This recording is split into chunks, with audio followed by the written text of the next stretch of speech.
The Three Sillies. Once upon a time there was a farmer and his wife, who had one daughter, and she was courted by a gentleman. Every evening he used to come and see her, and stop to supper at the farmhouse, and the daughter used to be sent down into the cellar to draw the beer for supper. So one evening she had gone down to draw the beer, and she happened to look up at the ceiling while she was drawing, and she saw a mallet stuck in one of the beams. It must have been there a long, long time, but somehow or other she had never noticed it before, and she began a-thinking. And she thought it was very dangerous to have that mallet there, for she said to herself, "Suppose him and me was to be married, and we was to have a son, and he was to grow up to be a man, and come down into the cellar to draw the beer, like as I'm doing now, and the mallet was to fall on his head and kill him. What a dreadful thing it would be!" And she put down the candle and the jug, and sat herself down and began a-crying. Well, they began to wonder upstairs how it was that she was so long drawing the beer, and her mother went down to see after her, and she found her sitting on the settle crying, and the beer running over the floor. "Why, whatever is the matter?" said her mother. "Oh, mother," says she, "look at that horrid mallet. Suppose we was to be married, and was to have a son, and he was to grow up, and was to come down to the cellar to draw the beer, and the mallet was to fall on his head and kill him. What a dreadful thing it would be!" "Dear, dear, what a dreadful thing it would be!" said the mother, and she sat her down aside of the daughter, and started a-crying too. Then after a bit the father began to wonder that they didn't come back, and he went down into the cellar to look after them himself, and there they two sat a-crying, and the beer running all over the floor. "Whatever is the matter?" says he. "Why," says the mother, "look at that horrid mallet. Just suppose if our daughter and her sweetheart was to be married, and was to have a son, and he was to grow up, and was to come down into the cellar to draw the beer, and the mallet was to fall on his head and kill him. What a dreadful thing it would be!" "Dear, dear, dear, so it would," said the father, and he sat himself down aside of the other two, and started a-crying. Now the gentleman got tired of stopping up in the kitchen by himself, and at last he went down into the cellar too, to see what they were after. And there they three sat a-crying side by side, and the beer running all over the floor. And he ran straight and turned the tap. Then he said, "Whatever are you three doing, sitting there crying, and letting the beer run all over the floor?"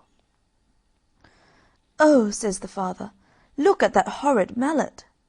Suppose you and our daughter was to be married, and was to have a son, and he was to grow up, and was to come down into the cellar to draw the beer, and the mallet was to fall on his head and kill him."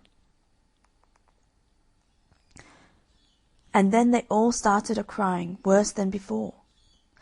But the gentleman burst out a-laughing, and reached up and pulled out the mallet, and then he said, "I've travelled many miles, and I never met three such big sillies as you three before. And now I shall start out on my travels again, and when I can find three bigger sillies than you three, then I'll come back and marry your daughter." So he wished them good-bye, and started off on his travels, and left them all crying because the girl had lost her sweetheart. Well, he set out and he travelled a long way, and at last he came to a woman's cottage that had some grass growing on the roof. And the woman was trying to get her cow to go up a ladder to the grass, and the poor thing durst not go. So the gentleman asked the woman what she was doing. "Why, look ye," she said, "look at all that beautiful grass. I'm going to get the cow on to the roof to eat it. She'll be quite safe, for I shall tie a string round her neck, and pass it down the chimney, and tie it to my wrist as I go about the house, so she can't fall off without my knowing it." "Oh, you poor silly," said the gentleman. "You should cut the grass and throw it down to the cow." But the woman thought it was easier to get the cow up the ladder than to get the grass down. So she pushed her and coaxed her and got her up, and tied a string round her neck, and passed it down the chimney, and fastened it to her own wrist. And the gentleman went on his way. But he hadn't gone far when the cow tumbled off the roof, and hung by the string tied round her neck, and it strangled her. And the weight of the cow tied to her wrist pulled the woman up the chimney, and she stuck fast half-way, and was smothered in soot. Well, that was one big silly. And the gentleman went on, and he went to an inn to stop the night, and they were so full at the inn that they had to put him in a double-bedded room, and another traveller was to sleep in the other bed. The other man was a very pleasant fellow, and they got very friendly together. But in the morning, when they were both getting up, the gentleman was surprised to see the other hang his trousers on the knobs of the chest of drawers, and run across the room and try to jump into them.